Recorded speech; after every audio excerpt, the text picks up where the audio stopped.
بسم اللہ الرحمن الرحیم۔ السلام علیکم ورحمۃ اللہ وبرکاتہ۔ سبق آموز حکایتیں۔ ایک دکاندار سے پوچھا گیا، کس طرح اس چھوٹی اور بند گلی میں اپنی روزی روٹی کما لیتے ہو؟ دکاندار نے جواب دیا، میں جس سوراخ میں بھی چھپ جاؤں موت کا فرشتہ مجھے ڈھونڈ نکالے گا۔ تو یہ کس طرح ممکن ہے کہ رزق والا فرشتہ مجھے نہ ڈھونڈ سکے؟ ایک نیک اخلاق و کردار کا حامل لیکن غریب لڑکا کسی کے گھر اس کی بیٹی کا رشتہ لینے گیا۔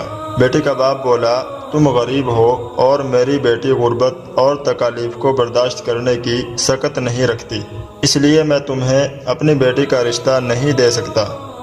اس کے بعد پھر ایک بد اخلاق و بد کردار لڑکا اسی لڑکی کا رشتہ لینے گیا تو اس کا باپ رشتہ دینے کے لیے راضی ہو گیا اور اس کے بد اخلاق ہونے کے بارے میں یہ کہا کہ اللہ اس کو ہدایت دے گا۔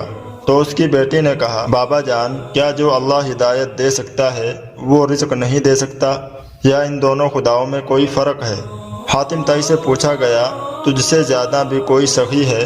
کہا، ہاں ہے، وہ مرد ہے جس کی 2 بھیڑیں تھیں، ایک کو ایک رات میرے لیے ذبح کیا تو میں نے اس کے جگر کے لذیذ ہونے کی تعریف کی، دوسرے دن صبح اس نے میرے لیے دوسری بھیڑ کو بھی ذبح کیا اور میرے لیے کباب بنائے۔